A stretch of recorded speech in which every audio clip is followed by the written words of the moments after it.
নমস্কার বন্ধুরা, পার্বতী রান্নাঘরে সবাইকে স্বাগত জানাই। আশা করি তোমরা সবাই ভালো আছো আর আমিও ভালো আছি। আজ আমি সম্পূর্ণ নিরামিষভাবে মটর পনিরের রেসিপি করব আর এই রেসিপিটাই তোমাদের সাথে শেয়ার করার জন্য চলে এসেছি। চলো দেরি না করে শুরু করে দিচ্ছি। প্রথমে একটা আমি কড়াই বসিয়ে দিয়েছি।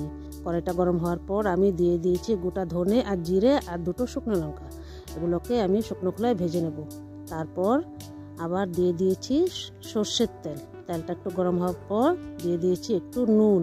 তারপর এখানে আমি নিয়ে নিয়েছি পনিরটাকে আমি বড় বড় টুকরো করে কেটে রেখেছি। এই পনিরের টুকরোগুলোকে এখন আমি তেলের মধ্যে ছেড়ে দেব আর একটু হালকা করে ভেজে নেব।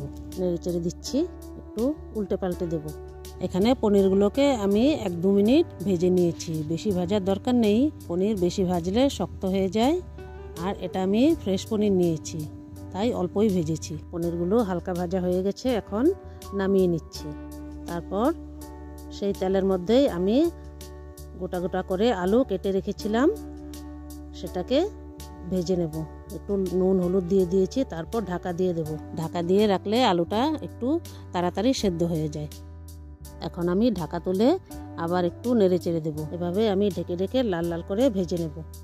এখন আলুটাও লাল লাল করে ভাজা হয়ে গেছে, নামিয়ে নেব। তারপর কড়াতে আরও একটু তেল দিয়ে দিচ্ছি। তারপর ফোড়নে দিয়ে দিচ্ছি 2টো শুকনো লঙ্কা আর তেজপাতা, গোটা জিরে, দারচিনি আর এলাচ দিয়ে একটু নেড়ে চেড়ে ফোড়নটাকে লাল করে নেব। তারপর দিয়ে দিয়েছি টুকরো করা টমেটো আর আদা বাটা, কাঁচা লঙ্কা বাটা। তারপর দিয়ে দেব নুন, হলুদ আর একটু জল দিয়ে দিয়েছি যাতে মশলাটা পুড়ে না যায়। তারপর আমি এখন মশলাটাকে একটু কষিয়ে নেব। এখন দিয়ে দেব মটরশুঁটি বা কড়াইশুঁটি, শীতের তাজা তাজা মটরশুঁটি দিয়ে আমি সব কিছুর সাথে মিশিয়ে দেব। তারপর দিয়ে দিচ্ছি কাশ্মীরি লঙ্কার গুঁড়োটাকেও মিশিয়ে দেব। তারপর দিয়ে দিচ্ছি কাজু বাদাম আর চারমগজ বাটা। দেওয়ার পর আমি এটাকেও মশলার সাথে মিশিয়ে দিচ্ছি। এখন একটু বাটি ধোয়া জল দিয়েছি। দেওয়ার পর এখন মশলাটাকে ভালো করে কষিয়ে নেব যত সময় না তেল ছেড়ে আসে। এখানে আঁচটাকে কমিয়ে আমি মশলাটাকে কষাবো। এখন মশলাটা কষানো হয়ে গেছে। এখন দিয়ে দিয়েছি গরম জল দেওয়ার সাথে সাথে ঝোলটা ফুটে উঠেছে। এভাবে গরম জল দিয়ে রান্না করলে রান্নাটা খুব সুস্বাদু হয়। তারপর দিয়ে দেব ভেজে রাখা আলু।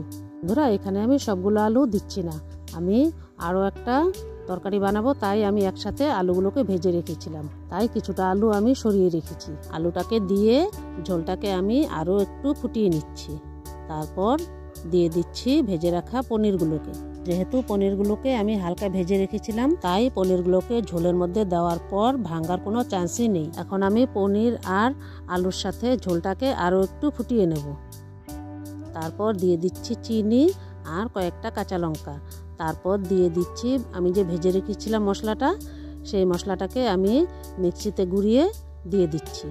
এই মশলাটা দিলে রান্নার টেস্টটা অনেকটা বেড়ে যায়। বাস, এখন আমি আর কিছু দেব না। গ্যাসটাকে অফ করে আমি 10 মিনিটের জন্য ঢাকা দিয়ে রাখবো, যাতে সব কিছুর ফ্লেভারটা একসাথে মিলেমিশে যায়। 10 মিনিট পর ঢাকা তুলে আমি একটু ধনেপাতা ছড়িয়ে দেব। তাহলে বন্ধুরা, তোমরাও বাড়িতে বানিয়ে ফেলো এই মটর পনিরের রেসিপিটা। আর বানিয়ে কেমন হয়েছে আমাকে কমেন্টে জানাতে ভুলো না কিন্তু। এটা কিন্তু ভাত বা রুটির সাথে খেতে খুব দুর্দান্ত লাগে। তাহলে বন্ধুরা, আমার রেসিপিগুলো যদি তোমাদের ভালো লেগে থাকে তাহলে আমার চ্যানেলটাকে লাইক, শেয়ার, সাবস্ক্রাইব করে দিও।